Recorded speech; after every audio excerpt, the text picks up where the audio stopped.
வீடு மனை தொடர்பான பத்திரங்களை சார் பதிவாளர் அலுவலகம் செல்லாமல் பத்திரப்பதிவு செய்யும் வசதியை முதலமைச்சர் ஜோசப் விஜய் தொடங்கி வைத்தார். இது தொடர்பாக தமிழக அரசு வெளியிட்டுள்ள செய்திக்குறிப்பில், பதிவுத்துறையின் ஸ்டார் 3.0 மென்பொருள் வாயிலாக இந்த புதிய வசதி உருவாக்கப்பட்டு உள்ளதாக தெரிவிக்கப்பட்டுள்ளது.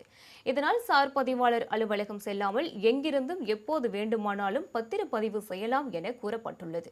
சென்னை தலைமைச் செயலகத்தில் நடந்த நிகழ்ச்சியில் இந்த புதிய வசதியை முதல்வர் விஜய் தொடங்கி வைத்தார்.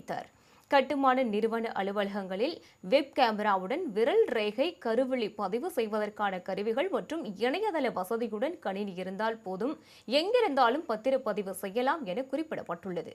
பதிவு முடிந்த பத்திரத்தின் பிரதி இணையதளத்தில் பயனர் நுழைவு கணக்கில் 60 நாட்கள் வரை இருக்கும் என்றும், இந்த சமயத்தில் சம்பந்தப்பட்ட விண்ணப்பதாரர் தேவையான எண்ணிக்கையில் பிரதி எடுத்துக் கொள்ளலாம் என்றும் தெரிவிக்கப்பட்டுள்ளது.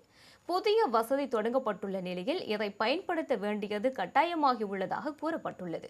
புதிய வீடு மனை பத்திரங்கள் இதன் வழியில் மட்டுமே பதிவுக்கு ஏற்கப்படும் என்றும் அறிவுறுத்தப்பட்டுள்ளது.